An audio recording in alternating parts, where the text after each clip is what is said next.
Let me tell you a story that happened to me one night, and there are others to confirm it also. It was just an ordinary night shift. I normally like working on night shift because I am a bit of a night owl, so I don't mind staying up late at night. But one night things became really strange, and what I mean by strange is an understatement. I mean extraordinarily strange. You will see as you watch the story. Let me start at the beginning. It was a Friday night and I was working the night shift in my local hospital. I was just relaxing in the reception, reading a great book, when suddenly a man burst in the door. He was carrying a woman and shouted, "Help! Help! I saw this woman on the road.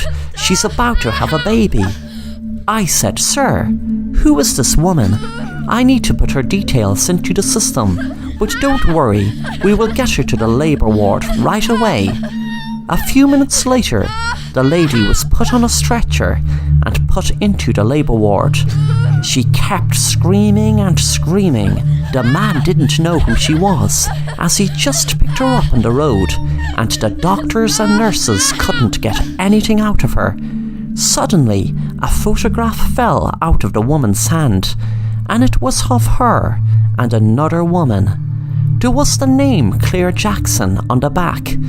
I heard them say her name, and out of curiosity and trying to solve the mystery of who the woman was, I researched her. Claire was taken away from her mother due to her mother suffering from delusions of being the Messiah to a Dark Lord. She was taken away into the asylum, rambling about a satanic ritual performed to summon a Dark Lord that would be born on November 22nd.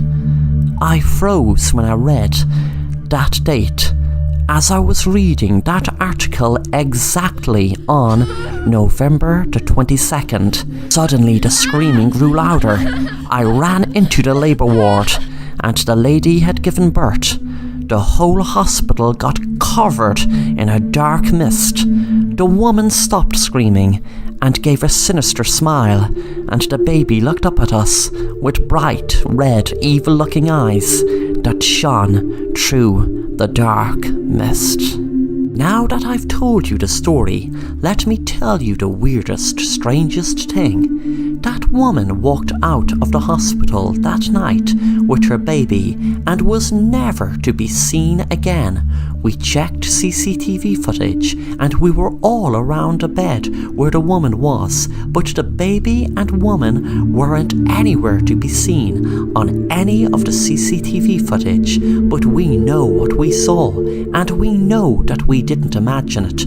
How could so many of us have imagined it? But the question I ask is, if that baby is a Dark Lord, when will it make its presence known? Every day I worry that the room I'm in will get covered in that black mist.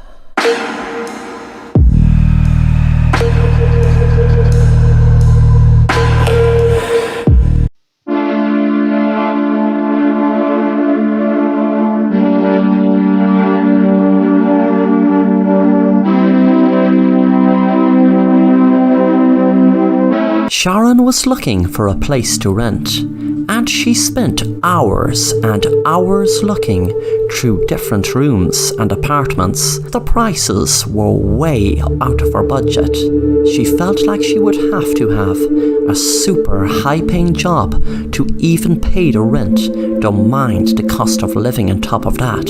She kept looking at different houses, and there was a great choice, but that great choice came with an even greater price, and not greater as in value, but greater as in a very high price. She was about to give up when she had to look twice to see, was she seeing things, or were her eyes playing tricks on her from staring at the screen for so long? There was a really nice apartment complex in what looked like a lovely neighbourhood near where she wanted to rent. What caught her eye was rent a room and a living room plus use of swimming pool, entirely free in this beautiful spacious house in a beautiful neighbourhood.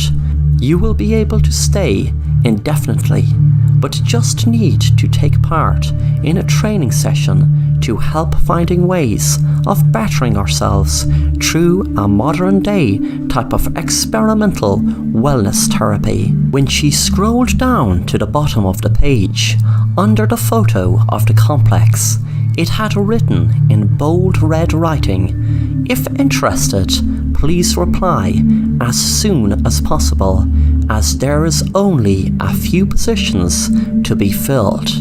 The complex can hold plenty people, as it has more than 30 spacious bedrooms and leisure rooms, etc. But apply right away if interested, before spaces are gone. Sharon didn't even begin to consider not applying when she had already clicked on the button below which said apply now. She filled in all the information and was delighted when she got a reply back saying, "Thank you for applying to stay in the wellness mansion. You just have started the journey to changing your life to bring out the best in you." Sharon wondered what exactly did the experimental wellness therapy mean, but she guessed it couldn't mean anything bad. A week later, Sharon was in her new room in the wellness mansion. She felt like being in a posh hotel. Her room had a TV and was decorated beautifully. She was lying in her bed relaxing, scrolling through Instagram on her phone when a man entered. He smiled and said, "Hello Sharon, and good evening to you. Welcome to the Wellness Mansion. You must have read what it said on the site about this being the first step of your journey to becoming a better you. And that is true. But that phone you were just looking at, I'm afraid, has to go. You will not have to worry about food or any bills, just as once you 100% apply yourself to this therapy." Sharon said, "Well, I'm afraid I need my phone, as I have to stay up to date with all my social media feeds. But don't worry, I won't be on my phone all the time."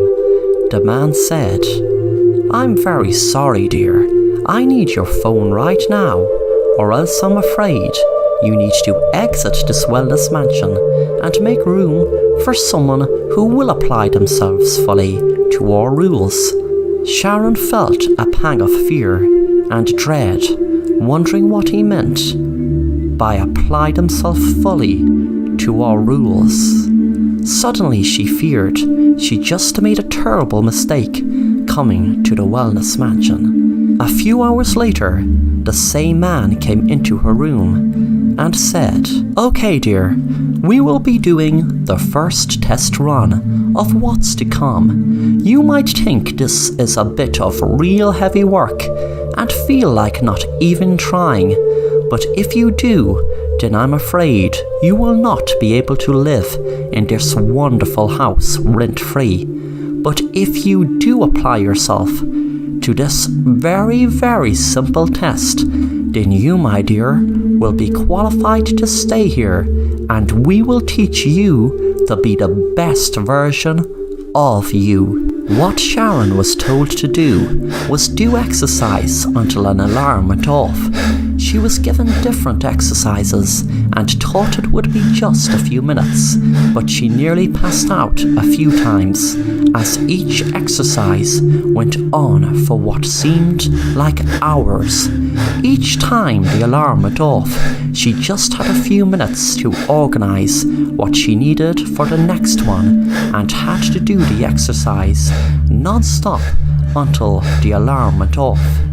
After the last alarm went, the man entered Sharon's room and clapped, saying, "Well done, my dear. You did absolutely fabulous. You now have full use of this house." The next day, Sharon was walking down the hall when a man said to her, "Hello, how are you doing?" Sharon said, "I'm great, thanks. I'm a bit stressed though about what I was made do last night." The man's pleasant expression changed, and he grabbed Sharon by the throat and said, "Don't complain. You don't know how good you have it. Just do what you're told, and if not, then you will suffer. But on the other hand, if you do what you're told, you will gain more than happiness. You will gain euphoria." Sharon was shaking with fear after the man said what he said.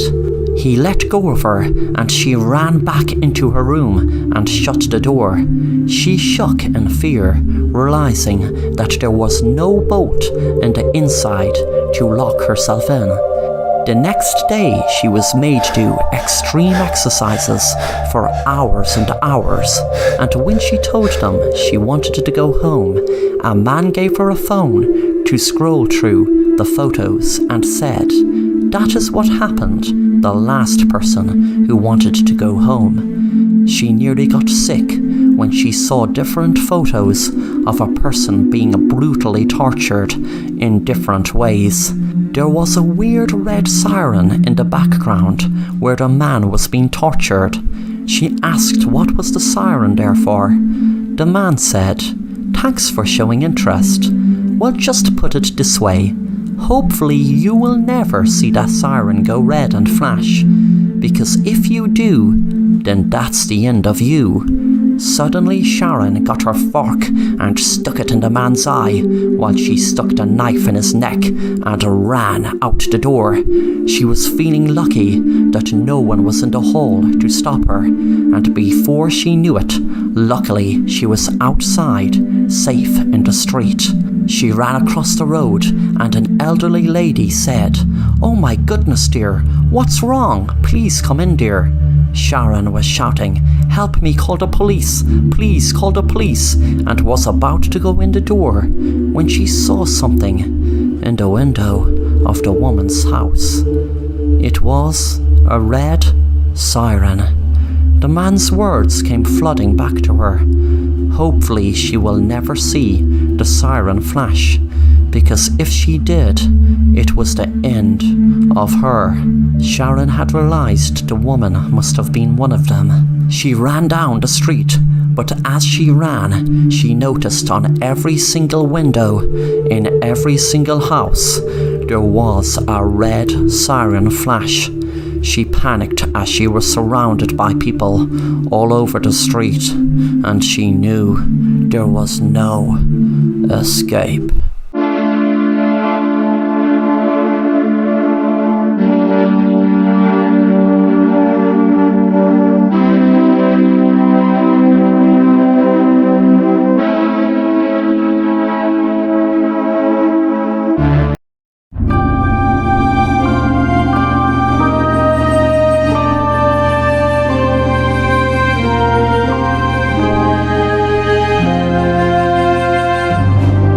Sarah, Jessie and Judy were walking home from school, and it was just like any other day, except for something bad and sinister in the news once again.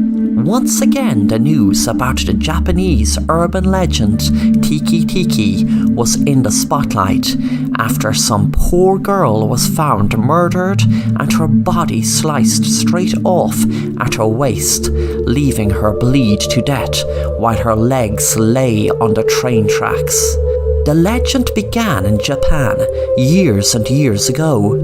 Nobody knows the exact year, but every so often these horrific murders happen. The Teke Teke got its name when a schoolgirl was making her way home from school one day, and she was said to have fallen onto the train tracks, where her body was cut in half by the train. She is known as an onryo, or a vengeful spirit, who lurks in urban areas and around train stations at night. Since the girl has no longer a lower body, she travels on either her hands or elbows, dragging her upper torso and making a scratching sound or a teke-teke-like sound. If the girl comes across an individual, she will chase them and slice them in half at the torso, killing them exactly the way that would mimic her own disfigurement. The girls were chatting about the latest murder. Sarah said, "I know that people are talking about this silly legend, Teke Teke, but no way is it that girl. It's some serial killer that is copycatting the legend. I bet he will get caught, and then people will see it's just some madman or mad woman," Judy said. "You don't know. It might be that girl. Actually, I believe it is that girl. It has to be. Why else would it be murders pop up every so often? I think we should walk home together from now on. It's not safe for us to be alone." Walking alone in this creepy train station? No way! The girls waited anxiously at the train station. It was extremely quiet, probably due to the fact of the latest news of yet another poor girl having her body cut in two. The train was approaching and the girls would be happy to get into it and get home. Suddenly, Sarah discovered her phone was missing. She said, "Oh no, my phone." She looked around and spotted it over by a bench. The girls got into the train, and suddenly Sarah was walking towards the door when the doors shut. She screamed as she had a fear overcome her whole body, knowing she'd be all alone in this creepy train station. Suddenly she heard a scratching sound. She put it down to her imagination, hoping it was her imagination, praying it was her imagination. She heard it again. She turned around and she screamed when she saw a girl with no legs crawling along the ground. Suddenly the girl gained speed. Sarah ran and ran, but the girl with no legs used a huge knife to slice Sarah in two. The teke teke noise stopped as the girl stopped, smiling down at Sarah, bleeding to death.